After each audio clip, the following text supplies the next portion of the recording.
Yo! Video games.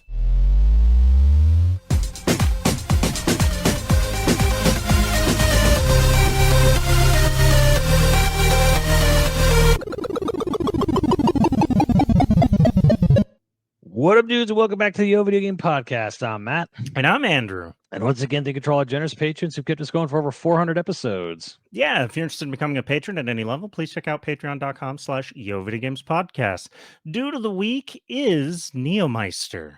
Thank you, Neomeister. A long time dude. Wow. I think last time he was dude was like 2 years ago. Jeez. So we've run the gamut on here. How many podcasts even last that long? Yeah, I actually don't know. There's got to be like last podcast on the left, I think, has been going for like 10 years. Well, Right? I mean, I've heard that name forever. It's like, it's gotten to the point where I don't remember a time where I don't remember there being a last podcast. Yeah, whatever. That's got to be one of the longest running. The Dollop's got to be super long running. Dollop's also great. But yeah, thank you so much. And today we're talking about our favorite voice actors. Now, for anybody that doesn't know about voice acting generally, like what separates it from just normal acting, a lot of the time, nothing. Voice acting in like film and television, usually they'll have all the actors kind of together performing. Yeah. Not always, but a lot of time. Voice acting for video games, though, it's mostly you alone in a booth. Well, okay, so I've actually I've been super lucky in my life where I've actually been able to hang out and talk to Andrea Romano, probably the greatest voice director of all time. Wow. Multiple times at San Diego Comic-Con. Just luckily enough having to be in the right place at the right time where I could just casually have conversations with her. I would probably still argue the greatest voice director of all time, almost without a doubt. Like, her resume is insane. She retired. How did you? What did you recognize her and walk up to her, or did she have like yes, an event? There was one. I think the first time I was in a full on giant Fire Lord Ozai outfit costume. Right, and that's how you want to meet. So this is going to sound so braggy, but it's not. We're staying at Comic-Con on a yacht. And you were dressed as Fire Lord Ozai. The whole yacht we had turned into a Fire Nation thing, and I was coming off the yacht dock right behind the convention center, and I see Andrea Romano just walking by herself down by the boats, and I'm like, oh hey, I was like, hey Miss Andrea, and she's like, hello. I was like, I'm dressed as Mark Hamill, and she's like, you sure are, because that's who played Fire Lord Ozai, and that's I think the first time we started just talking. Hell yeah! And then like there was multiple run-ins and stuff after that, and she told me some like stuff I'd wondered about as like since I was a kid, from like older cartoons that she had voice directed and stuff like that. Right on. So yeah, and what she's always said, she said this publicly all the time, and she talked about how most animation, most voice acting is done solo. Person comes into a booth, they say their lines, and they either, if they're if they're second half, if they're second, third, fourth, 10th, whatever, they can react to the lines. But like the first person in the booth, they're the first person. Like she'll say the line to them, or the line will be read to them, and they have to basically emote and react and act off of nobody. Yeah. And she said she hated that. Well, not she didn't hate it. Well, she was used to it, but it's like she didn't prefer it at all. And she said there were some shows where they were able to get a group of people in a booth, and they were all able to just act out the scene. And one of those shows was Batman the Animated Series. They were able to do ensemble recordings a lot of the times, or like they would do most, or like one guy would have to do would come in later and do his lines, and he just react to the whole group. It's really funny because that often gets noted for like how good the voice acting was throughout that entire series. Yeah. Like Batman the Animated Series gets held up all the time as like the epitome of great voice acting or great cast. Yeah. So yeah, I guess that makes sense. And part of me just sat there and went like, well, why don't they standardize this? Why doesn't and it's just like, it's just more money. Most recording booths are not set up. You get a lot of like echo.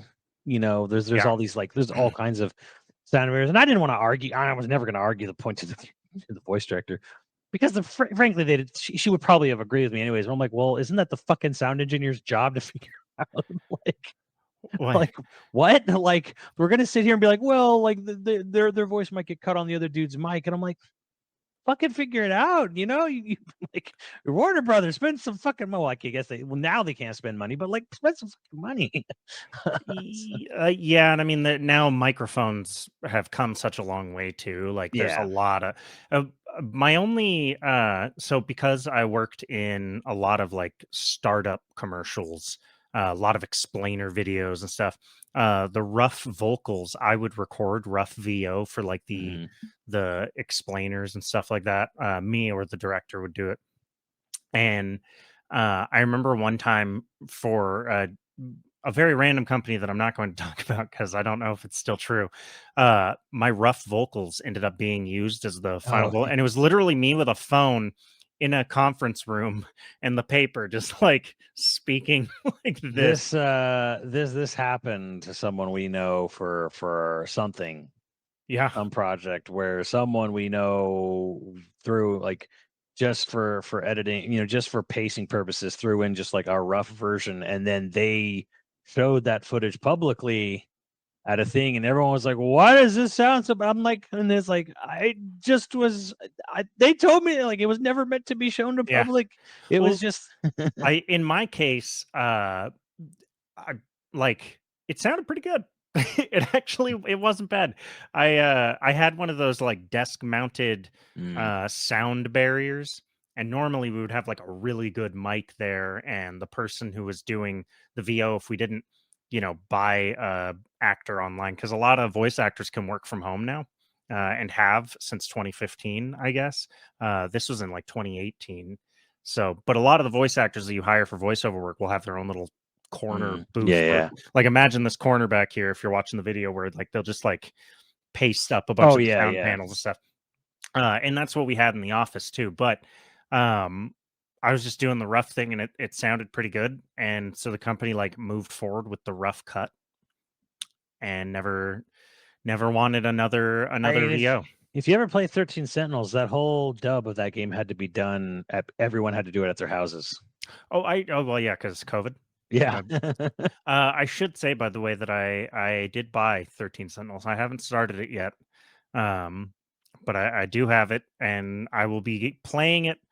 Of course, I'll be playing it on Switch, but it'll be the third game that I play all the way through on Switch. I've played a bunch of games on Switch, but I think it'll be the third game I finish. I think as long as you enjoy like good sci-fi, so I think it shouldn't be too much of a problem for you at all. I'm doing it for you, and I'm doing it for the patrons. I would say have Elise watch. She'll probably really dig it too.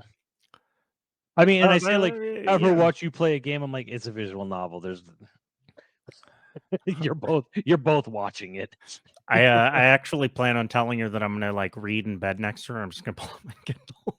Or not my Kindle, my Switch. Just but I'm not going to use headphones. I'm gonna be a real dick about it. It's a visual novel, babe. I don't. Why are you? Don't make that face at me. But okay. So a little bit about the process. Yes, they're alone. It's usually done in 4 to 6 hour bursts. Some of the really big name people will get all their shit done in 1 4-hour run through. There's people famous for that. There's other people that take 12-hour days and like to run through it and run through it and run through it, and it is I mean, there's one of my I don't know why it stuck out to me, but one of my favorite stories was from Bruce Timm, and he was saying this actress CCH Pounder, she's been in a lot of stuff. That is an excellent name, though.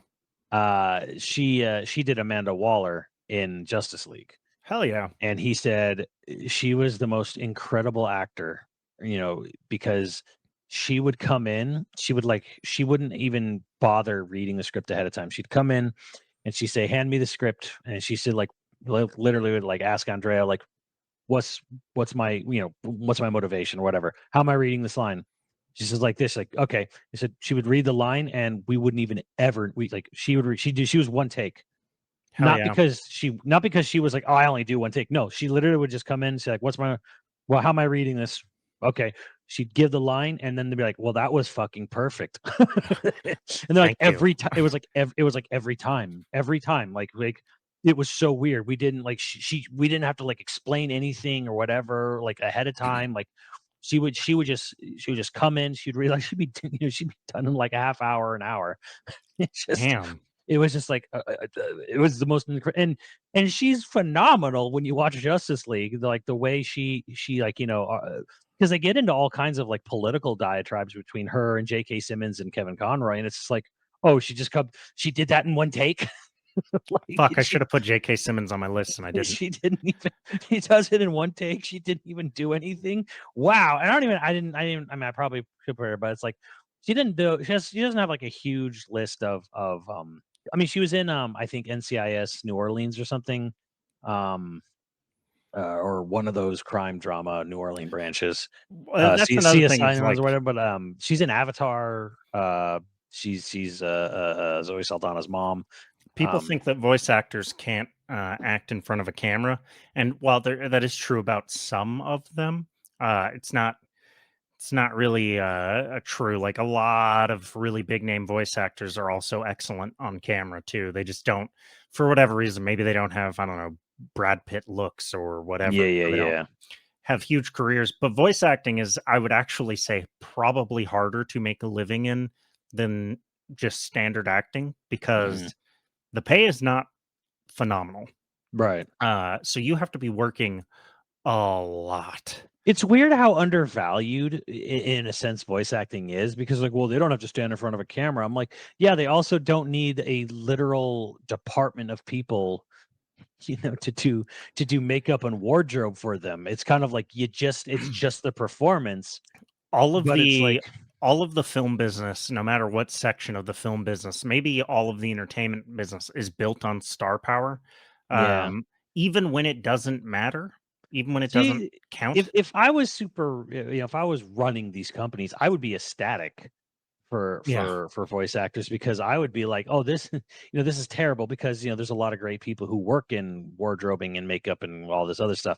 But I'd be like ecstatic, just be like, "Oh, we're doing this." I mean, I mean, I'm going to pay you more than the average pay actor because I don't have to pay two whole other departments of wardrobing and makeup to get you right camera ready. It's great. You just could come in, you just Yeah. act. I think they get the SAG coverage. I think voice actors are I think voice actors Mhm. have union coverage and stuff. Yeah, they do, and Um, they just got screwed over. That's a whole nother can of yeah. worms about AI, where SAG just decided to just do it without their consent. Like some of their Uh, biggest members were like, "No one asked us anything." It was so that was a misunderstanding about the story was misreported, kind of. Mm, Basically what happened there is it was for a single project. Like they got approval from the actors on the project to do AI stuff for that one project they negotiated for. So it's not like all affected actors, the actors on that project agreed to, is mm. my understanding. Still fucky, but not, not Well, they SAG made the saying like, yeah, announcement yeah, at yeah, it's fine. CES or whatever, and it Right. felt like this weird underhanded thing or whatever. Yeah. Um, but anyways, I think we should get to the topic at hand, which is great voice actors. Um, Excellent voice actors. Now, I leaned more heavily to primarily video game voice acting, but mhm, they tend to, voice actors work in any medium. anywhere they So, can. Yeah. uh, I don't know if you want to go first way. I don't have them in any particular order, to be honest. But this is kind of like I my have five I favorites. have a ton of runners up, Yeah, runners, I do and I too. don't even know if I want to say runners up. I just have a ton. I just have a ton. Like Yeah. period. I just have a ton, and I just kind of want to blast. Let me blast through like a couple here. Like I'll just blast through like a couple down. You can Cool. blast through a few. Just Pat Zimmerman, who really only did Revolver Ocelot. He did a lot of like smaller roles in cartoons in the early '90s, and then just kind of did Revolver Ocelot. And I'm sure he does something else. But his But Revolver Ocelot, I love it. I love his Revolver Ocelot. Older Ocelot, by the way, yeah, not the younger one. Just throwing that out there. I gotta rest in power to Kevin Conroy. I don't actually, maybe that term's not appropriate, but you know, um, our RAP to the great Kevin Conroy for basically being the definitive voice of Batman. Yeah. Um, which is so funny because he has such a strong, deep voice, and you see him, and Just a he skinny, lanky. Yeah. yes, he's just skinny, lanky, build, but like just that voice. And the stories that came out of him were always great, about how he went to go help cook for people right after 9/11, stuff like that. Just amazing, amazing man. Alan He's Tudyk, also, I just want to throw Alan that out there. Tudyk, amazing. Yeah. Tudyk, sorry. He- Kevin Conroy's kind of like the perfect epitome of like voice does not match the face or match the body. Right, yeah. Where you're just like you see him in person, you're like, what the fuck?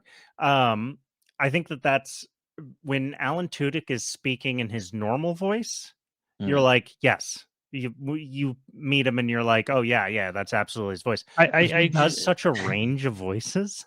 I just wanted to really say on to because he's in a lot of stuff now, and he kind of gets pulled for a lot of like.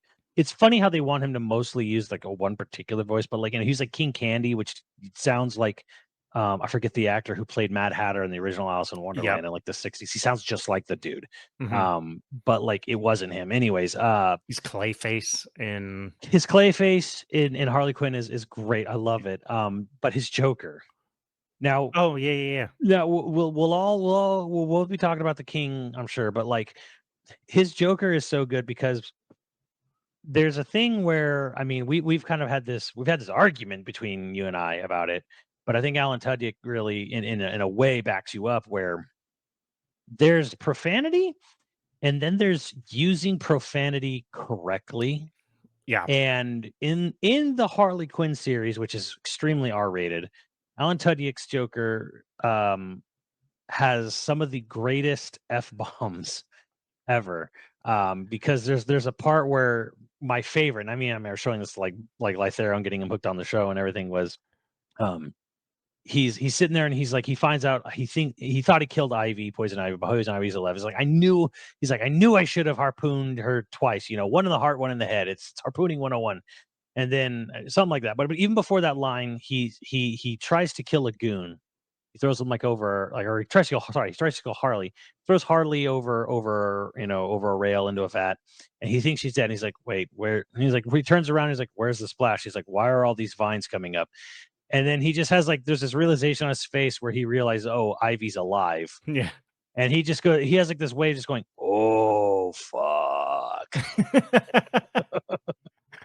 Yeah, I had a writing teacher who basically said that you should never be afraid of any word in the English language when writing a script, but you should treat cuss words, especially the F word, like salt and pepper, Mhm. because at the right time, salt and pepper can be the best spice mix Right. there is. But if you use it all the time, it turns everything into the worst thing you've ever eaten.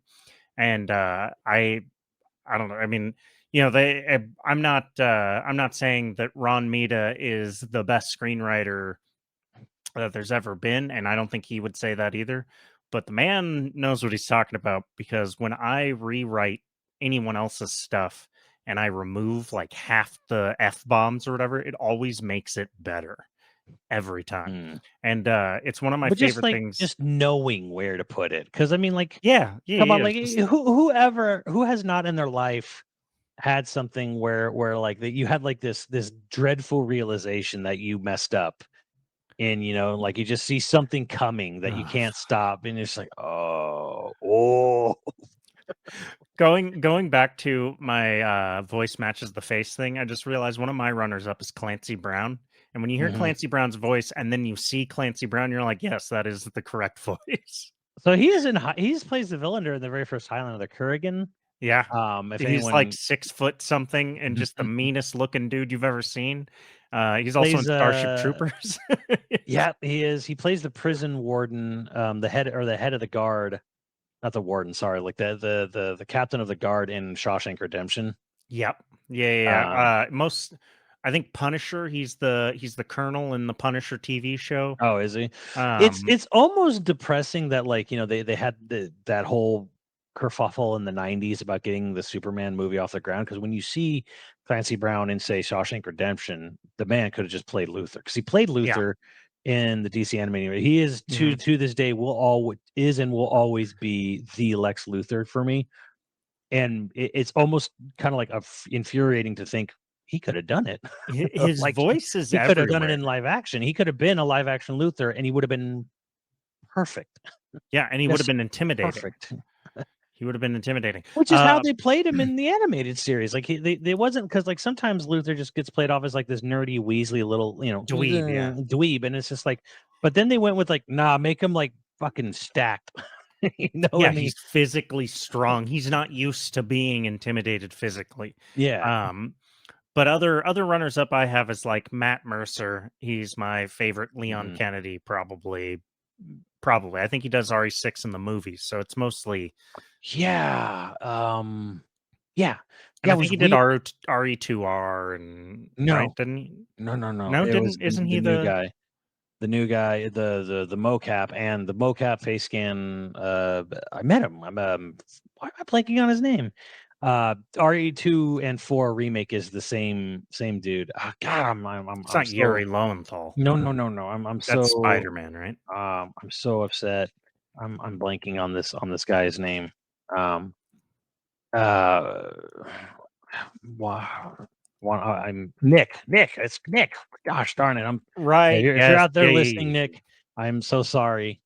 You're such a cool dude, and I don't know why my brain farting. I have all these names listed in front of me, and I Floating. just like yes, Nick. I can't even pretend to try to act like I know how to pronounce your last name. Uh, Um, it's Greek, right? yes, Yeah. Apostolidis, Nick Apostolidis. I don't know. He's great. I really like what they did with him, and it was kind of interesting to learn how much he has this history of RE4 with him and his brother of sort of Hmm. like once a year going through the game, him and his brother, like the original. So, Hell yeah. um, That's cool as hell.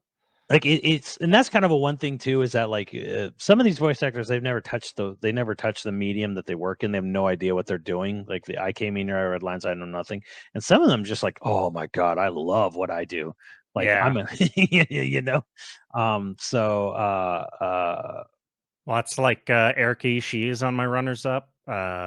She did like Valkyrie is probably the character that I played the most in like Apex Legends. mm. Hyper aggressive characters. We love them. Uh, but like we went. I don't know. I guess it was me and Mike went to like her Christmas party one year, Mhm, or it's like a New Year's or a Halloween party or some of that.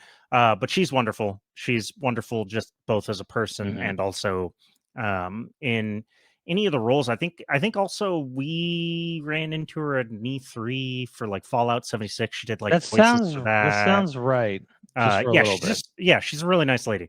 And then of course I have like Christopher Judge and David Hayter on my runners up because come Mhm. on.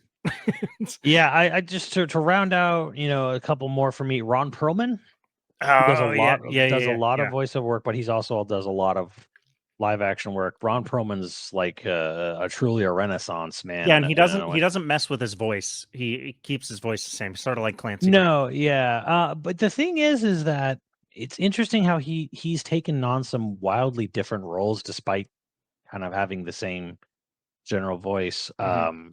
It's funny because like he plays basically like a struggling, underhanded, guy like in Drive.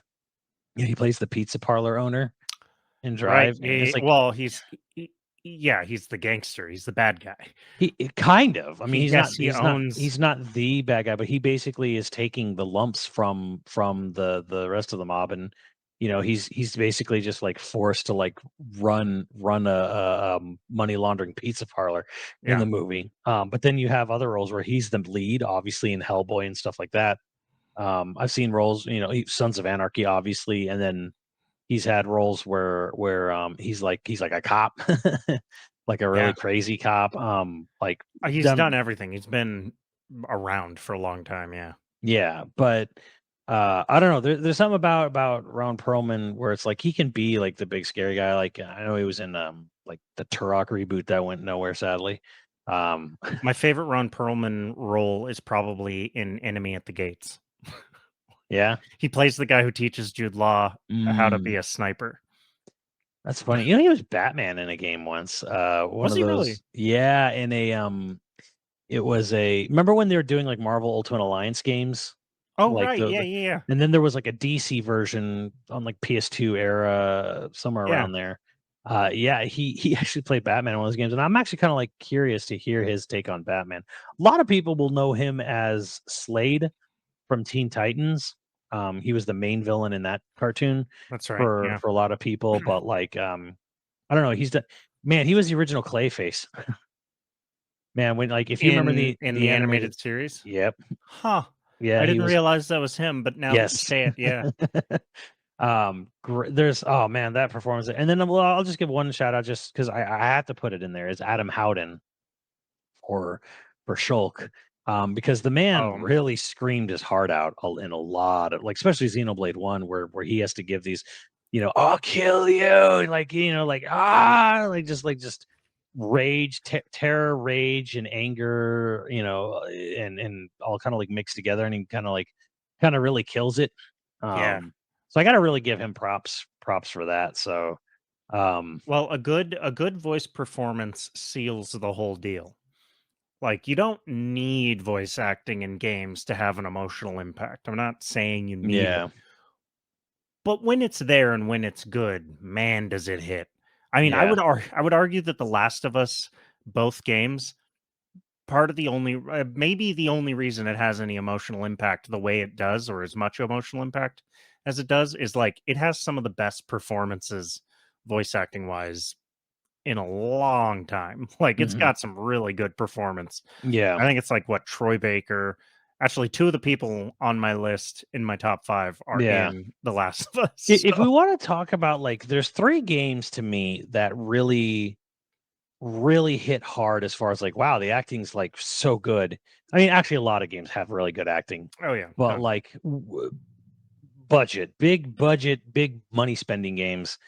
Um, Red Dead 1 and 2 to me have really good voice acting, especially considering like the Yeah, guy who does John Marston kind of only did John Marston, and then he moved back, to the Midwest or something. He came back for two, but like he was just like, yeah, I wasn't getting much work, and so he just kind of like left, and it was just like, wow, like it was almost like his one and done. Um, and then there's this game called Enslaved, which made by I think it was. I think it was Ninja Theory. No, who was it? Was it Ninja Theory? I don't know. Andy Serkis was in Enslaved and Journey to the West and there's some really good voice acting there, but it's Andy Serkis. Ninja Theory has like I'm trying to think like, is Hellblade Ninja Theory? Hellblade's. Yes. Yeah, Yes, yeah, Hellblade. yeah. And Hellblade has excellent. Excellent, voice Yeah, it has acting as well. excellent excellent So sound design, really. But yeah, because yeah, yeah, that's right. And it was Ninja Theory because then after Enslaved they did DMC and whatever. Uh nobody, nobody was no nobody's one was happy with Dante. no worries ever with that. But anyways, it's really good. And then the other one is Last of Us, where it's like this is definitely like industry best voice acting. Let's be real It's here. it's real damn good. If you want me to jump in first with my number 5, by the Sure. way, Yeah.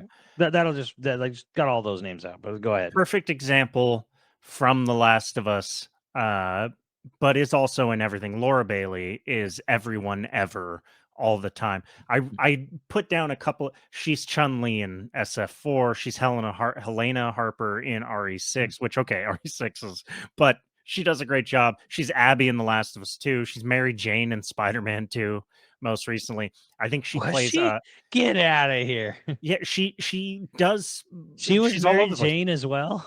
She's in Wow. Vox Machina doing her British accent. She's like a British villain in Uncharted 4, I think is one of, like, she's just sort of everywhere. She's also in the Last of Us TV show as a no-named nurse Oh, really? character. Yeah, it's her little cameo. She's like one of the nurses in the operating room, if you know, you know.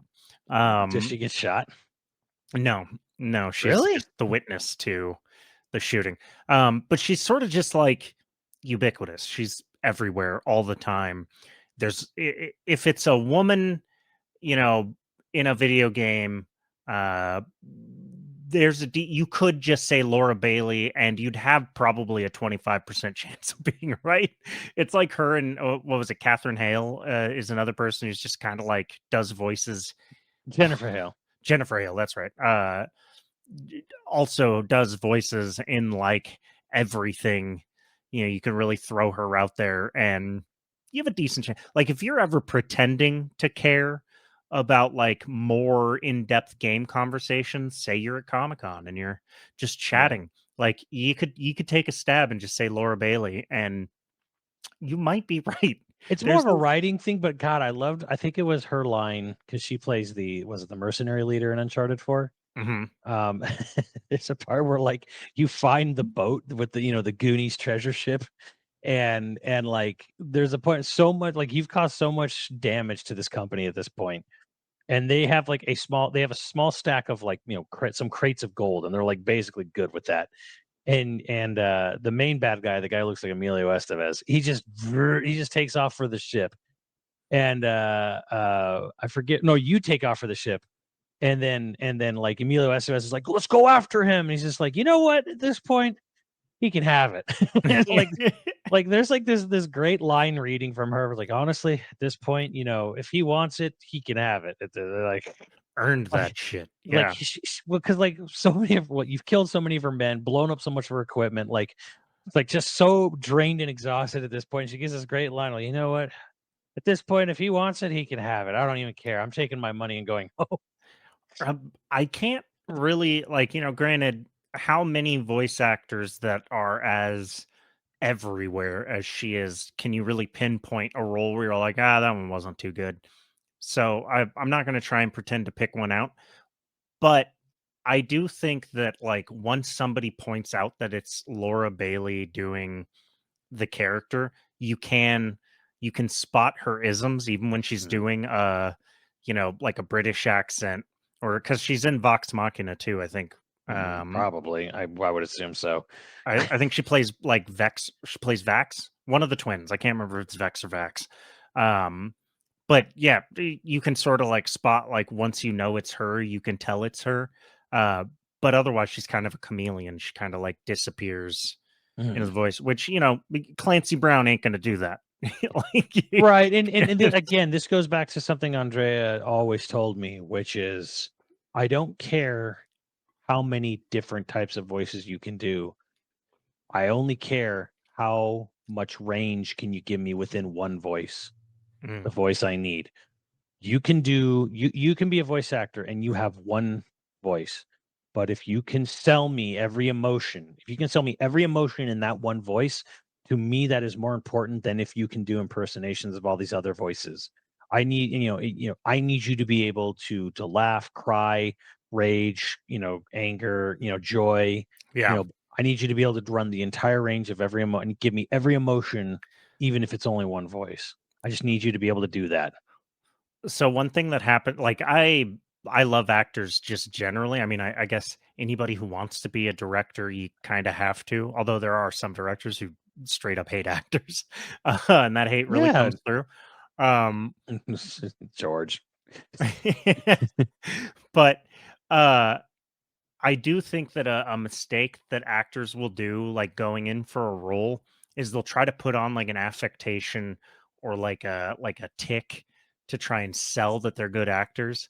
And like more often than not, a director is gonna be worried that the tick is gonna slip and screw everything up. They'd rather you Mhm. just like keep your normal voice or just kind of play your natural voice rather than try to like have an accent the whole time if you're not.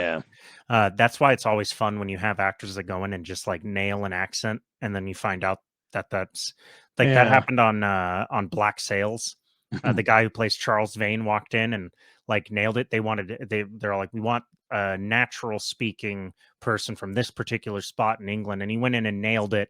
And they didn't find out until after the series was done that he was actually from New York. Like he hit it, and like when they found out, they were mad but impressed because he just kept the accent the whole time. and he's got one of the most iconic voices in that whole series. Yeah, all right, you're number 5.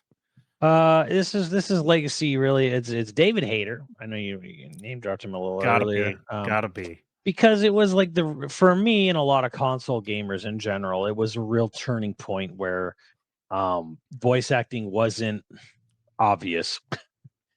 That it was just like a dude coming in and yelling some lines and going home kind of thing. He's the Or first VA star. He's the yeah. first like voice actor And star. he's a screenwriter as well, and done a lot of stuff in Hollywood. And the thing about David Hayter that not only was it like, oh, like it was sort of the turning point, Great Awakening, but also the fact that he truly did care about his role. Yeah. To the point that it pretty much made him kind of like, an enemy of Kojima. Yeah, Kojima fired his ass because they didn't agree on what Solid Snake would do. Yeah. Well, I mean, and it wasn't like it was never this thing where it's like, oh, he refused to say a line or he refused. No, it's just that like Kojima doesn't like being told he had a bad idea, like so like, oh, Yeah. don't disagree with me kind of thing. It's a little bit of a George Lucas scenario. Get rid of anyone who disagrees with you on anything. But I like that about him. And I was there at the AX panel where someone straight up asked him, like, have you ever had a disagreement? He's like, yeah, there was like 2 moments I remember really disagreeing. And one was in Metal Gear Solid 4, where he's just kind of like, Snake hesitates and he puts the gun because he's about to commit suicide, and then he decides not to. He like hesitates, puts it down. He's like, Snake wouldn't do that. He thought if Snake in his mind was fully convinced that like to stop whatever nano machine sci-fi reasoning bullshit was, he had to off himself. He says like, I don't think like I imagine Snake would never have any issue doing that. He would just like if this was the way it had to be done, he would just do it. There wouldn't be hesitation. Yeah. I don't even remember what the other thing was, but yeah. But like it was really cool to see a voice actor who one killed the role, but also at the same time cared about the role, and then was like, was because screenwriting background, so he's getting there's something like to be said when an actor appreciates the other aspect, because I mean I don't know if this is a thing an actor needs to care about or not, but it always seems nice when it's like, okay, they're thinking about, they're getting in the head of the role, but also like thinking in as well about how this whole project came together, where it's like how like Samuel L. Jackson has this thing where apparently he will show up first to set and he will help, people. He'll help grips, or he'll get to know people, he'll do, or because he appreciates all the work that goes into, making a film, Being good so friends with a lighting technician means that your lighting is always good. yeah, Being like good just friends with an assistant camera like, means I'm that not like you're never in taking focus. for Yeah. granted. Like I'm Yeah. thinking about the whole thing that made this come together, the script, Right. the script writing and everything. So that's why I really, if anything, like I'm putting David Hayter up here just because it was it was the, again, first big awakening moment, and just sort of the Yeah. Oh yeah. appreciation of that. And then I don't know if this has ever been confirmed, but it was heavily rumored that they were going to recast all of Twin Snakes, and David Hayter personally except for David Hayter, and he personally took a pay cut, and went out and made sure they got all the original voice actors back for Which is Twin important Snakes. for later in my list. So apparently he was real adamant about, no, we're not cheapening out on this. Like, I'm gonna make sure we get the original cast. And a lot of people don't like the Rita, but I mean that's just, I feel like it's kind of one of those things where like there's a couple line reads in Twin Snakes that I think are definitely worse. A couple. And I think Natasha's definitely not is into it as much, but I think everyone else is actually just as good, really. I know people are like, well, Jennifer Hale sounds bored the whole time, or cold and distant. I'm like, yeah, but if you know the reason, it actually makes sense if you've been through that game and you know why Naomi is uh sort of cold to Snake, because she wants him fucking dead. Yeah. Like a spoiler, not spoiler, the game's been out forever. And the other thing was like, they changed Malin's voice actor. I'm like, no, they didn't. It's the same actress. She just isn't using a horrendously stereotypical accent. I'm sorry.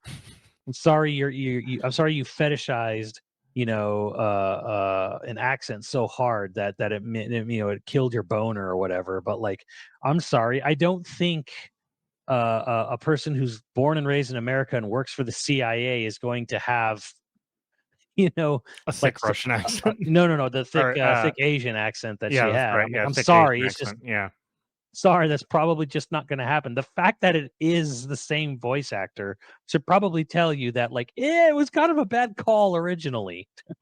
Hmm.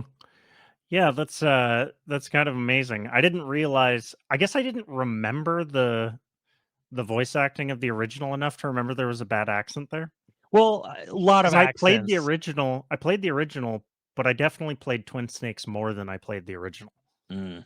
Like, more times than I played the original, so I'm Yeah, just I not mean, remembering. I would literally voice you, but I mean, someone will probably take the clip out of context, We don't do you that know. here.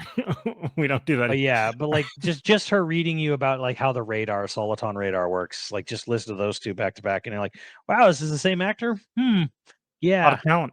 A lot of talent there. Well, Pro ZD was definitely onto something, when he turns down roles. Like, can you make it sound more Asian? It's like, Hmm. Alright, my number 4, Don LaFontaine, hell yeah. the movie trailer man, the guy who made In a World Whoa, my awesome famous. voice. Yeah. My amazing movie tone voice. No, but really, I mean, I do love that guy, but I'm not going to use my number 4 slot on him. No, I'm going to use my number 4 slot for Keith fucking David. Now, There's gonna be a bit of a crossover because it's my number 2 I put on there. So we'll just okay, talk about okay, it. then I won't spend a lot of time. I'll just say we'll save the most speaking about Keith David for your number 2 Oh, I was gonna spot. say we just covered it all now. Okay, then let's do that. I think Keith David has another one of those voices where every time it comes up, and it could be a bit part, he'll do small parts, he'll do big parts, but Mhm. every time it pops up, my brain has this little jolt of dopamine where I'm like, "That's fucking Keith David." like, we're like, "Yeah, hell Right? yeah, Keith David." I mean, like a little role, like he's the president in Saints Row 4. You And they know, won't let you sleep with him, and I'm still upset about I that. know. Yeah, you can't fuck Keith David. One of my favorite things about Keith David has nothing really to do with him and everything to do with God, John Carpenter is asked in an interview, like, do you regret making the fight in They Live between Keith David and Rowdy Piper so long? And it's just like the guy asks this very in-depth question and ends like that, and it just cuts to John Carpenter going, "Fuck no." But John Carpenter basically, like, he loved Keith David. He put him in anything he could, and it's like, I love Keith David. If I could put him in anything I'm making, I would Yeah, immediately. because he's in The Thing, and like you said, They Live. And yes, there's an Yeah, amazing. It's such an amazing fight because there's really it nothing just keeps like. going. Yeah, It keeps going, but it's also like there's nothing spectacular about it. They're not doing crazy kung fu. There's no like fancy cinematography. It's a back alley brawl, yeah, like a real honest to God back alley brawl. yeah. Well, I imagine they got hurt. I don't know if they did, but It that's in my looks like it head. got hurt and dirty and everything. I don't know. Well, it's That Roddy movie's Piper's a great. wrestler, so he's used to getting Yeah. hurt, all the time. I don't know about Keith David, but if anybody Mm, could do it, he was Keith David. pretty fit in the 80s. I mean, he was pretty built. Yeah, he's got I physicality. saw that movie for the first time recently, just a couple months ago. Oh, Yeah, my Nadia, my girlfriend, she took me to a theater to go see it. So we thought my first viewing of They Live was in theaters. And I just got to say that movie didn't age a day. One day, it's so hilarious hearing them, like there's like at the end of the movie where they go into this conference room, this like big giant, like, and they're talking about like the corporations, like, we're gonna have, by 2025, we're gonna have this level of profit margin or whatever on our stuff, moving our stocks and stuff, and just like all the metaphorical stuff, even at the beginning of the movie, I'm like, nothing in society has changed.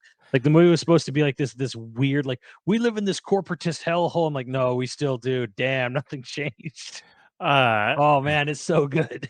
One of my favorite things about John Carpenter, just in general, is like he's never. If you listen to interviews or like if you follow him on Twitter, he's a great follow. Doesn't tweet very often, but when he does, it's great. He basically had no intention of being like an auteur or like an excellent filmmaker. He describes it as he was just doing the show business shuffle where he Mhm. was like, I just trying to keep getting paid and keep moving. Can't afford someone to do the music. I learned how to do music and now I do music in all my films. Like all of his films, though, even though a lot of them are super low budget, still hold up. I'm not even Mm. saying they're all like amazing. They're not Yeah. all amazing films, but they all hold up. And I sort of love that he's not like up his own ass. He's just like, I just tried to make things that turned your brain off. I think that's like if I could have a career like John Mm. Carpenter, God, that'd be cool.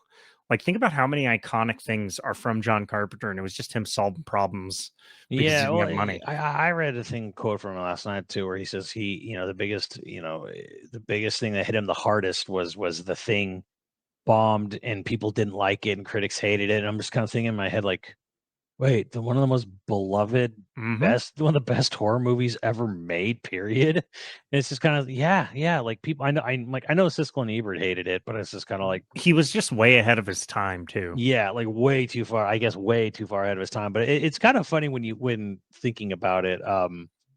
Like I don't no disrespect to them because I know they're both gone, but like you'd be amazed at what Siskel and Ebert like didn't like or some of the shit they said. Where it's just kind of like what? Well, I will forever love Ebert for his feud with Vincent Gallo. Oh, really? Yeah, you guys can Google. I'm not going to go all the way into it because there's too much backstory and back and forth, and I don't want to misquote it. But Ebert burns Vincent Gallo so hard that I feel like it probably ruined his career. I don't know exactly. Uh, Mostly because Vincent Gallo got super pissed and tried to like have a witty comeback and shit all over Ebert. And it's like, look, two things are true about critics. Their opinions don't actually mean anything. They're meant for people to like get an idea about what they might like to see. You're Yeah. not supposed to take a critic's opinion as gospel. You're supposed to find a critic you agree with typically so that you know whether or not the movies they like, I tend to like. So that's how I'm going to let. The other thing is that you never, ever, ever want to get into a fight with critics because they have more time to hurt you. They can. They write for a living and they get thousands of like you're gonna say I don't whatever know. the You fuck. you could be Uwe Boll and like dislocate someone's critic's jaw in Yeah, in a boxing match. but then you'd also be Uwe Boll. So I don't know who's really winning that. Um, but I realized I sidetracked us on a John Carpenter talk, which I can talk about John Carpenter plenty. So my number 4, Keith David. Love Keith David. What else do you love about Keith David? Since Um, he's later on in your list. I think the thing is that not only is it like just sort of the gravitas, but also the tenderness that can happen too. In certain roles of his. Mm, Um, just I don't know. There's like obviously Goliath is like a big thing because just like the way he can just like breathe his lines. I can scare those cowards easily. And Spawn, of course, and all that. yeah. Um, again, the Spawn TV show on HBO where you don't hear Keith David swear a lot, but when he does, it's kind of like, oh shit. I didn't realize that Keith David did a version of Spawn because wasn't Spawn also played by the guy who played the Candyman? God, Oh, what was Tony the Todd. Yeah, Tony Todd. I don't know if Tony Or Todd's ever played Spawn, did Tony but Todd only do Venom? he's done Venom, obviously. But like Keith David was Spawn in the HBO series, and he was Spawn in I think MK1, and I think he's Spawn in the Call of Duty skin. Which is funny because he played when he played a U.S. Army captain in Call of Duty Modern Warfare 2. So he's been in Call of Duty. He's the one literally always Ramirez get to the Burger Town. Ramirez Yeah. defend this. Ramirez do that. And it's like, Yeah, that's like, right. ah. But like, it's weird playing Warzone now, and all of a sudden I'll literally hear reloading ammo, and I'm like, what the? what the heck? And it's like it's Keith David, but it's like his generic lines for the Spawn skin. So I mean, but like yeah, like I actually really like this sort of the tenderness moments, like the quieter moments. Like it's like it feels like he can, yes, he can be Goliath, but he can also be like a father figure, like your dad, like or something to that effect. Where it's like I like the sort of the comforting side to it, but there's also the side where it's like, oh, is he going to turn into like an 8 foot tall, like winged demon thing and like rip you in half? Like, Well, yeah, he's got depth. He definitely has depth. And you're right, Tony Todd was not Spawn. I don't know why I thought he did a voice for Spawn too. Um, Obviously, Tony Todd was not Spawn in the live action Spawn. Uh, mhm. that was he's a great martial artist, and I'm blanking on his name now too. God, it's J. Michael White. Yes, Um, I'm just gonna tell you, yes, I'm almost positive it's. yeah. They're trying to get the Michael Jamie J. Foxx White. one. Michael I, J. White, sorry. yeah, They're trying to get the Jamie Foxx one off the ground, but that's just being stalled, I guess. which is unfortunate. But yeah, love Keith David, love Tony Todd. To be honest, Keith David's one of those roles where it's just like, oh, I want that. Like I remember he wasn't available to do Arbiter for KI, and I was really bummed about that. That really bummed me out like a yeah. lot.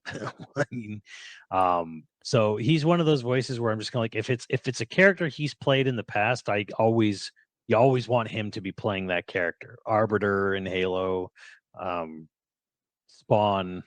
You don't Goliath, obviously. Could you even try? Oh my God, from them trying to do something with gargoyles and use someone else instead of Keith David for Goliath? No. I saw a thing, by the way, that they were trying to get like another Gargoyles project off the ground at some Yeah, point so in recent history. unfortunately, Jordan Peele tried to pitch it as a big movie series to Disney Hell yeah. before he did Get Out, and Disney said no. And then he went and did Get Out and it became this huge, and it made just I'm like, wow, does this Kenneth Branagh's now apparently the one trying to get it off the ground again. Okay. I mean, amazing. Can't think of two completely different voices. Well, I Like, don't know that he wants to be necessarily Goliath or no, whatever. but I mean like voices of a filmmaker, like Right. styles and stuff. I mean, I mean, it's such a good series that I'm like, wouldn't anybody could would do. Yeah, amazing. wouldn't you want to be the Kevin Feige of getting that off the ground? You know, Disney wins again. All right. they Well, could use it. so who's your number 4? Tony J, God rest his soul. Tony J. What did So Tony J do? he plays the Elder God in the Legacy of Kain series. Oh, oh Uh, so yes, again, this is kind of like, well, he kind of does the one voice, but he does the one voice so yes. good that you don't care. For all the other nerds, he does Megabyte and Reboot. So like there's your big one, but Yeah. every time I'd hear his voice, I love it. Now this is a bit of a cheat because he did gaming. He did I guess he did the Elder God in Legacy of Kain um series, Soul Reaver in particular. Soul Reaver, yeah. So I mean he basically plays like a wall talking to you almost, but But that's uh, his voice is really good at that sort of yeah, like he's done a lot of stuff where just narrating or whatever. Any that man could read you any book and you would be enthralled. Like he does in the English dub, he does the opening text crawl for Nausicaa, and it's great. He does like he says like the first few lines in Treasure Planet just to like narrate it, and it makes you think the movie's going to be so, so much epic. so more epic than it had Disney would ever be comfortable with. But like but speaking of, I mean, again, he plays the main bad guy in Hunchback of Notre Dame, That's right. Judge Yes, Claude he Frollo, is. Oh my and god. he's so good, even though that's not a game technically, but he's so good in that role, and it's so twisted and vile. And I found out it was his lines or his animation. I think his animation was actually done by a woman. So that's almost why it comes like it sells the creep factor so much better. I don't know, like there was like a weird thing about that, but like anyways, his voice combined with just his movement, because there's so much like there's so much beautiful just like hand animation there, with just like the way he's using his hands as like a tool or an instrument, which is so hard to do. So God bless those that lead animator Yeah. lady and all the animators who had to work on it and whatever. But just my funniest, or not funniest, but like I remember thinking about how he got that role in particular. Again, it's not gaming, but like he got the role for the lead villain because he did a tiny bit role in Beauty and the Beast where he plays the asylum seeker. So where Gaston is like he wants to throw Belle's father in the asylum and then basically blackmail her to marry him. Yeah. And he's just like, Maurice is harmless. And he's like, here's the thing. And like he tells him his whole plot. And he's like, you want me to throw the old man in jail just for this? He's like, yeah, I love it. and, and like he has like one more line where he's just like he knocks on the door when she comes back and he's just like, I've come to collect your father. Don't worry, we'll take good care of him in the asylum. And it's like he had like 4 lines, 3 or 4 lines in the whole movie. Like, God, he was so cool that they literally like wrote the main villain of the next movie with him specifically in mind. Well, his voice just like eats up every scene he's in. Yeah, like he's just like because he's he's like a politician, but he's evil personified as like a public servant figurehead. In a Yeah, I weird think that sort of way. actor has passed away too. Tony J is Um, passed away, unfortunately. But in same thing, similar, Keith David apparently, when they did Princess and the Frog, they said we wrote Dr. Facilier and we only had Keith David in mind. Like we only wanted him. We didn't. There wasn't. He's like we're so glad he said yes because we didn't have it. We didn't have a backup. We kind of just wrote it thinking we just want him. So thank and God he was again, cool. yeah. So it's one of those voices where it's like you instantly recognize it. You instantly love it. Um, and it's just that's one of the things where it's like God, I love this character, I love this actor, everything they're in. They just make they can make reading you a cookbook sound incredible. you know Well, it's funny because that leads into my number three, where for the longest time, almost any time there was a British voice as a villain or like a secondary main character, it was fucking Cam Clark. And that's yeah, funny because yes. Cam Clark is from Burbank. Like, but Cam Clark, if you don't know, his biggest role or easiest role to point out is like Liquid Snake. He was Liquid. He's been Uh, in a ton of stuff. He's a Ninja Turtle. he's done so The much stuff. original Akira. He was Kaneda Yeah, in the original dub of Akira, I believe. he I love Cam plays. Clark. His Liquid Snake is so good. I would put him on here, for sure. Like definitely one of the greatest. He also played one of the best D&D characters from the Wizards of the Coast. Any of that is like Driz Do'Urden, Mm. which, unless you're into those books, you probably don't know. R.A. Salvatore wrote those books. Oh, Uh, did he really? He wrote for yeah, Wizards of the Coast? yeah. He wrote the whole Driz series and stuff. They're great adventure books. There's like 30 of them. Mm. There's so many of these books. So Driz got the Riz. He does. He does. Um, he's a drow ranger. He's like the only good drow guy.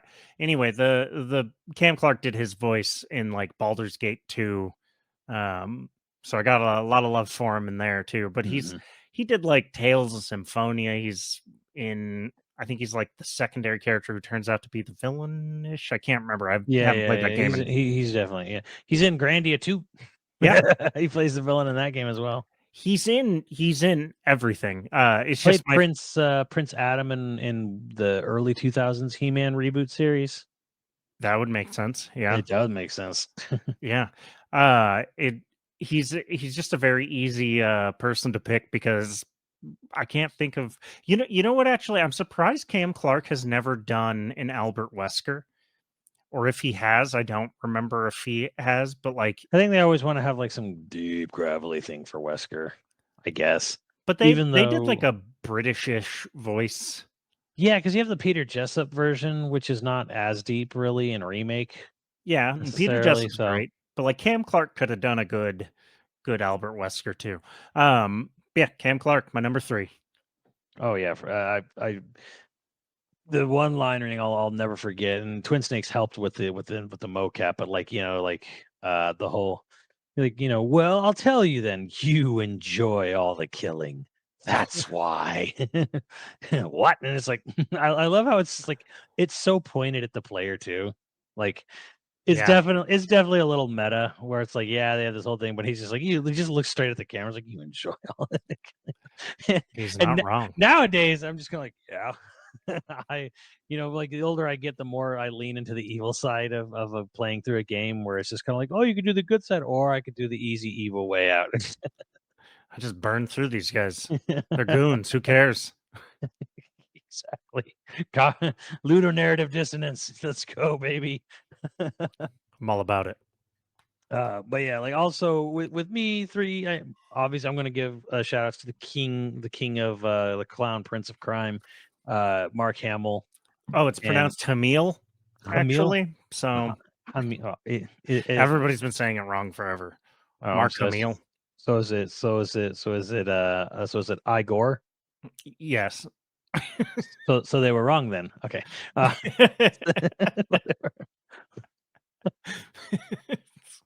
All right, but yeah, Mark Hamill. Not really. You don't really have to defend or Obviously explain. Joker, and he's done a lot of video games.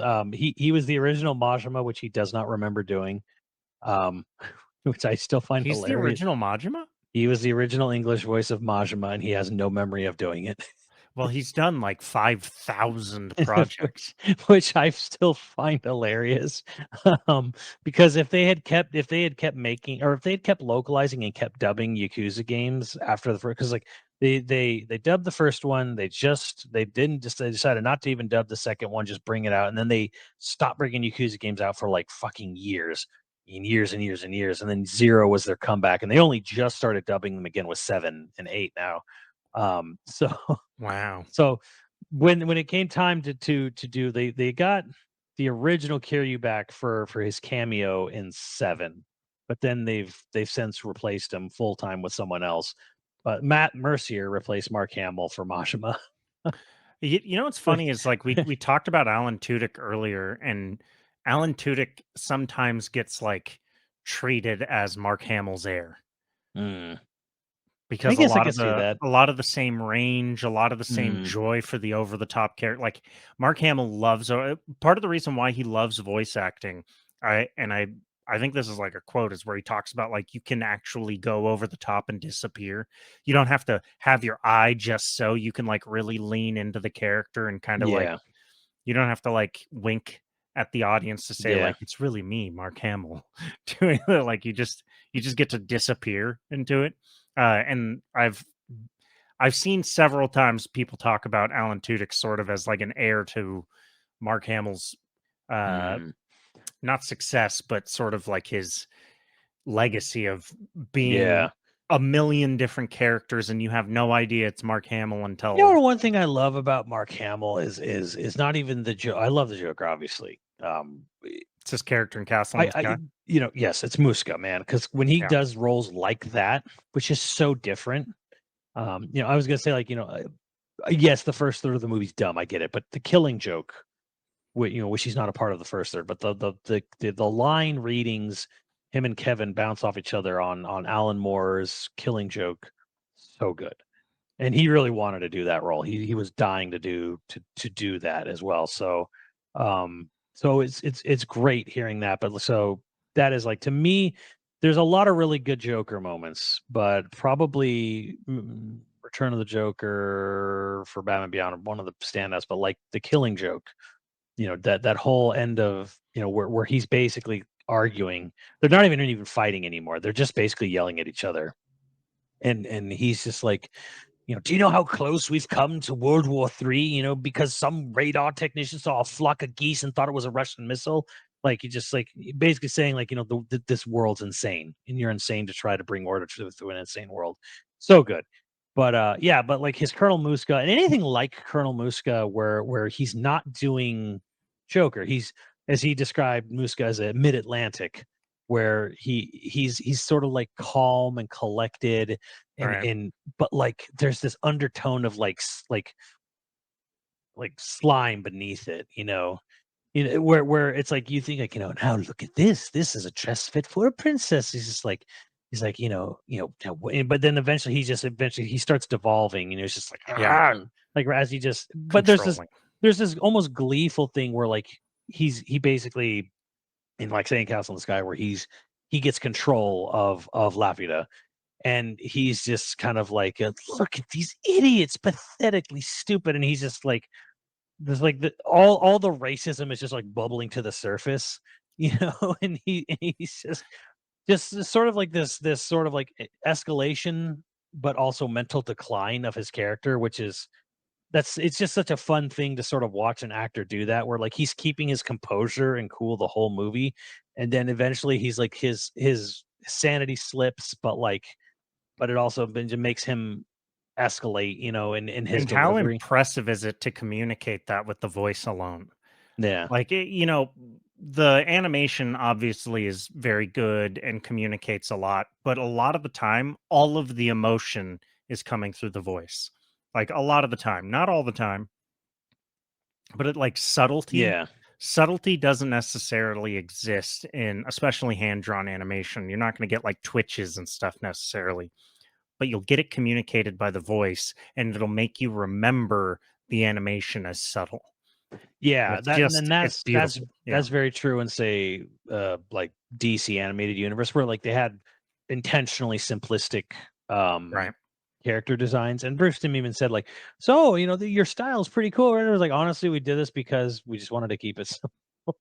Yeah, He's like, because I came off of working on key art, uh key art poses for Transformers, and he's like, and it was just such a bitch, with how detailed they were, so like I intentionally made them more simplistic for Batman the Animated Series, just so it was easier on us animators. well, that's why it has staying power. But like, yeah, well, there's a way to Simple doesn't do mean dull, you know? simple doesn't mean dull. There's a way to do like, more minimalistic, but good at the same time. But yeah, like, but when you get those really high budget production movies, yeah, you can do the more like eye twitching, and that Well, stuff yeah, is incredible. But like, you don't get that. That's for like specific cases only, kind of thing. right, So again, yeah, like voice acting has to carry subtlety, because there's no budget or time to carry it on the animation when you're on like a TV budget. right. So that's what makes some of these great voice actors great. So yeah, go ahead. Who else you got? My number 2 is Ashley Johnson. She's actually more of like an on-screen actress than a voice actor, but she does Ellie in The Last of Us. She also plays Ellie's mother in The Last of Us TV show. Um, I don't think she is also in Vox Machina. She plays the cleric in that show. She just has one of those voices where you want the way I want to like it's scoopable, like you just like you empathize immediately with her voice and her delivery. You immediately want to like protect, which Hmm. is perfect for Ellie. Of course, that's the whole point. They want to build rapport with Ellie as fast as possible. Um, but she's got another. It's like another one of those voices where she just adds an emotion to her voice that I think the big connection with Ellie from like the first game, especially, is more to do with her voice and her performance than any other aspect of the game. Yeah, because I mean, she is like playing a sort of angry teenager, Yeah, but vulnerable, angry teenager. you also know that it's just kind of like they're upset, but like the frustration in that character's voice also comes from fear, and you can tell like it's not just being, I'm just a sassy teen, but also they're acting out, but they're also acting out because they're afraid in a sense. Yeah, and I mean And that's actually pulled through the delivery, which I think it speaks volumes to the actor, it's doing it. it's incredible that they do it. I should also say that it's clear that all the actors on The Last of Us games have good rapport, good chemistry. Yeah. And like even though they don't record the lines acting with each other, as far as I know, they do all the mocap too, where they're actually Yeah. acting with each other in a room. Hmm. And so I think a lot of that does lend to why their performances are as strong in those games. Um, but like it's I could have easily put Troy Baker here too, but I actually and Troy Baker is great, but I think Ashley Johnson is the reason that people care as much as they do about Last of Us. Like the Although strong feelings about Last. her and Joel, I mean, Yes, yeah, people love Joel, all but I right. think her performance is more the reason why people care so much about the game in general. And then yes, Yeah, Joel as a character, people really love. if you think about it, if say like the acting for Ellie was just not great, right? Would people have gravitated, in a sense, would they have gravitated to Joel as much if Ellie's voice was someone else and they just completely like fucking flubbed it? See, I think Joel could have had no lines at all, and you would feel so strongly about Joel because he's Mhm. Ellie's protector. Right. Part of it But is you I'm play saying as like Joel in the first I game. think in a weird sort of way you wouldn't be as attached to Joel That's what I'm saying. Yeah, yeah. if Like if Ellie was a terrible went terribly, in the forgettable. first Yeah, game. if she was forgettable, you would just kind of like, yeah, whatever. I don't think you'd feel as strongly generally about either Mhm. character. Um, and I don't know all of her roles. Like, really, the only two roles that I know off the top of my head really is Ellie and then the cleric in Vox Machina. And she's great in both. Um, but it's not like Cam Clark, where like I've played a zillion games where Mhm. Cam Clark's in it. Um, but I do think she's got one of those voices that like it's sort of like Keith David, where it's just she's got depth. She communicates 10 things in the same sentence that Mhm. I don't know, it impresses the hell out of me though. All right, your number 2, we What talked was Keith about him. David? It was Keith David. What was Keith Anything David? you wanted to add in hindsight? You want to jump right in? Well, I mean, if they are going to make a new Gargoyles TV, or I'm sorry, Gargoyles movie series, I don't care how much older he is. He's the guy. Yeah. You cast Keith David. Like, You get Keith David for anything ever. you just don't. I hope I really hope that Disney definitely needs a win because nothing they're making is hitting anymore. Granted, that's mostly on them for making the stuff they're making. But hey, man, you want an easy win? Make a really good Gargoyles movie and go from there. And you keep Keith David. Hell, you could even Clancy Brown's old, but he's still pretty built. You could probably still have him play the Viking, the Viking Yes. captain in Gargoyles that he played in the original pilot. He could probably still do that He's character. still got it. He played Pathfinder. He played a Viking in that movie with Carl Urban. So Hell yeah. I'm so down. I mean, could you? I mean, You're never gonna say Keith David or Clancy Brown to me and have me not immediately it's be on kind of board. funny and just in a weird sort of way where it's just kind of like, oh yeah, like the pilot had Keith David like going up against Clancy Brown as a Viking, and you could totally shoot that in live action, and it would still work. Yes, I'm in. I'm already sold. All right, well then my number 1 is Nolan North.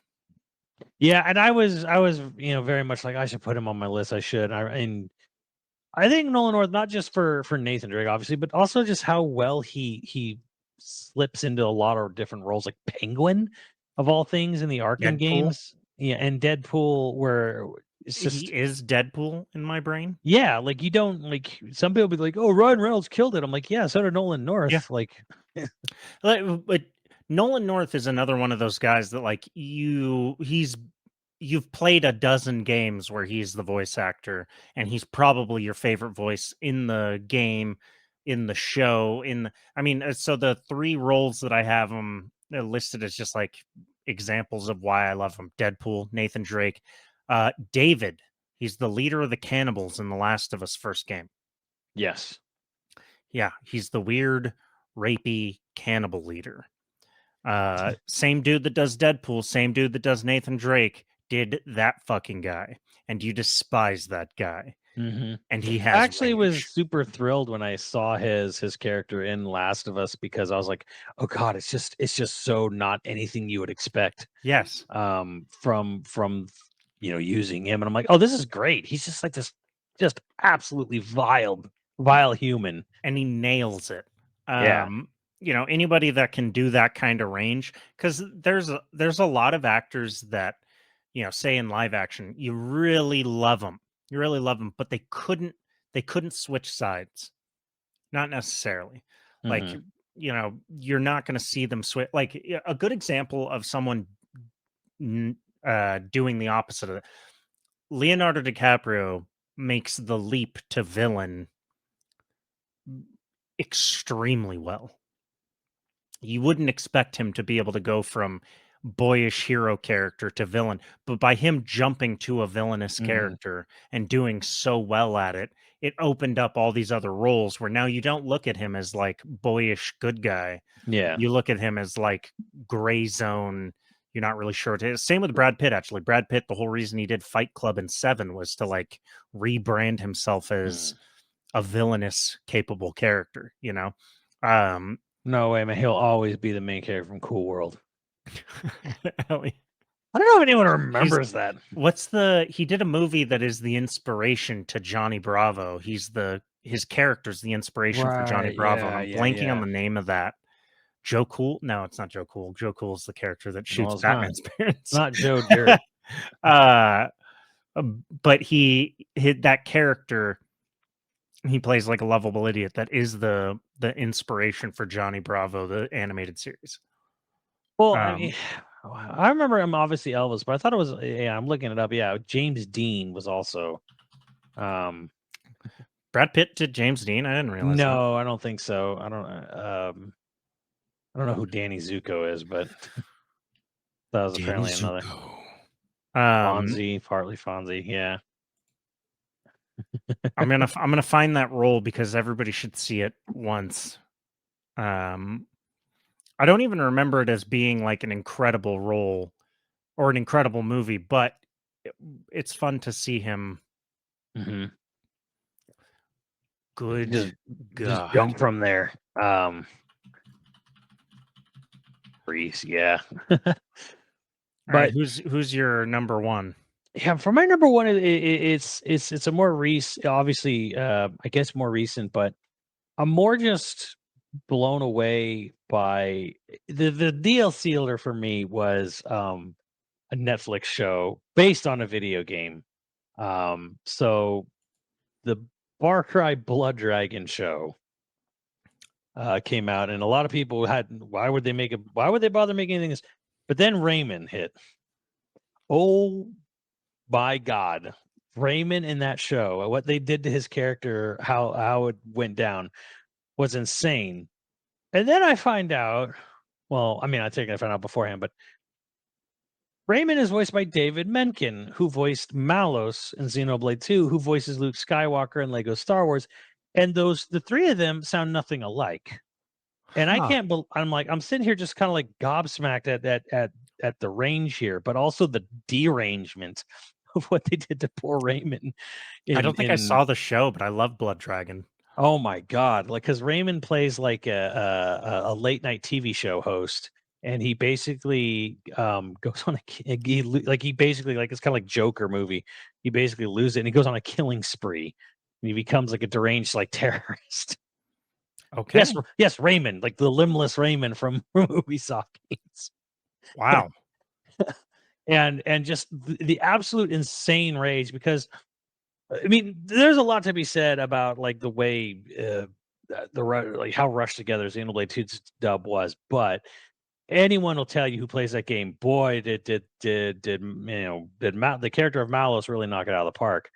And then I got to meet him at the Final Fantasy event. So he's done Barnabas as well in Final Fantasy 16, who sounds nothing like the other four characters. I mean, I forgot to mention Barnabas because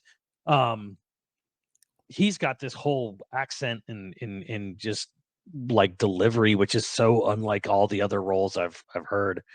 And it's absolute insanity to me just how crazy different these roles are. But getting to meet him, and then the fact that he remembers and thinks about, the roles that he's done, and again, it kind of goes back to that. I didn't just come into the studio, read some lines, and I don't remember anything I did. It's kind of like sitting there and like getting into the head, and then really like he, as he was describing to me, he was really thinking about, okay, who wrote this?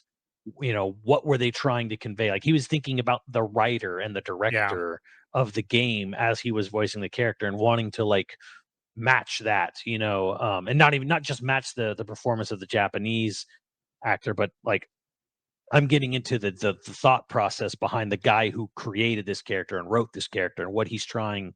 I want Hell to yeah. like get that across, and that's just pure insanity to me. Like, how much respect and depth, and I also know that he's also done a lot of really good work and sort of stuff for charity and for bringing awareness to the LGBT community that he's a part of. For done like some great interviews and great charity drive events for that stuff. So he's not just an actor, but he's also like using it as a way to help others who might need it. Especially for basically, people who generally won't get the help they otherwise should get. If not for people like him, kind of thing, reaching out, kind of stuff. Yeah, and So even if he wasn't talented, you'd want to support him just because he's a good dude. But right, it's great when they're also talented. yeah, Erica and Ishii is like that too. She does yeah, loads of charity stuff.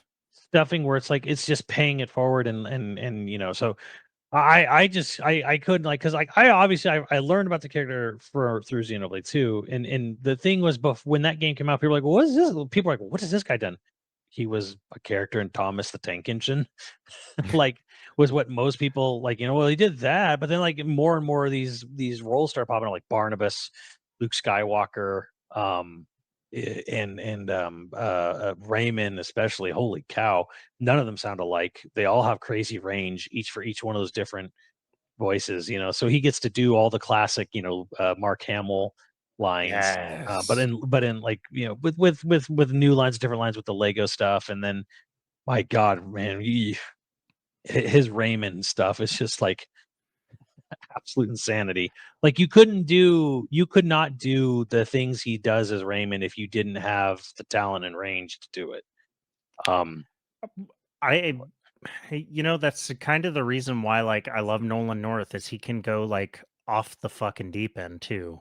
yeah, So it's sounds like this is I don't think I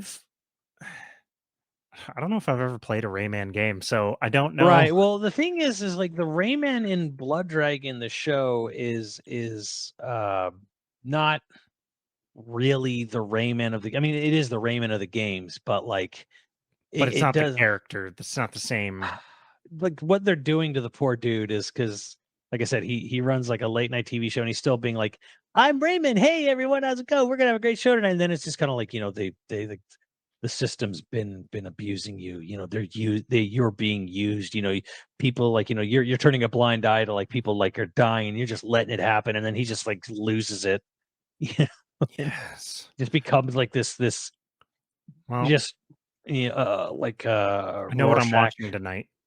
style character. It's just insane, to have just to see. Well, because one, it was sort of Ubisoft's mascot at one point in a way, and they present him as like, hey Rayman, the fun, cool late night comedy host, and then he just like literally devolves into Joaquin Phoenix's Joker or something.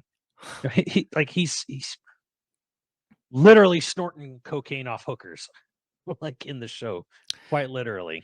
I'm already sold. You don't have to give me an erection too. By the way, that movie that I was talking about is Johnny Suede, Johnny Suede. and Brad Pitt's great in it. I won't try to sell you on the movie being great because I honestly don't remember. I just remember that Brad Pitt is excellent and his pompadour is Johnny Bravo's huge. It's ridiculous. But any final voice actor thoughts before we read off patrons? Um, I mean, obviously we love all the work that goes into these voice actors, and like again, for some of these voice actors, like they have to be really good at translating, not in a way where it's like I have to Right. convey an emotion in a line, and I have to do it within a set time frame. Where I have to do it within this many seconds. So there's sort of like an art to getting. I need to convey the same emotion from a game not made in English, and I have to do it in this amount of like few seconds or whatever to lip sync or whatever. So there's all of that, and then there's the actors who they don't have a million voices, but they know how to act so good in one voice it doesn't matter. And then there are the characters, or there's characters who are so different, and they have the same voice where a voice actor Yeah. can do a bunch of different and hit it. And I don't really think, I don't think it matters whether, again, I go all the way back to what Andrea Romano said. It doesn't matter how many different voices you can. That's really cool that you can do that. At the end of the day, can you emote? Can you act? Just can you follow the simple Yeah. thing of like, can you sell this character in any given emotion or situation? And that's not easy to do. Even in a sound booth, that's not easy to do. So, Yeah, I mean, acting of any type is difficult. Really, really good acting is especially difficult. mhm. You know, but there's some people that make it look real damn easy. Uh of course, I want to shout out that like these are just like our personal favorite. There's so many really talented voice actors. Um, you know, I feel like we probably could have done another 5 if we wanted to Oh, for sure. keep going with it, but that's where we got to end the episode. And of course, we have patrons to thank. If you're interested in becoming a patron at any level, please check out patreon.com/YoVideogames podcast. Dude of the week was Neomeister. Thank you, Neomeister. And our producers for this episode are Zybernite, Mutton Chops Johnson, Scrunami, Kroy35, Hyperviper 89, LCL Mayhem, Ziggy Z, and Online Persona. Thank you, dudes, and we'll catch you next time. Later, dudes.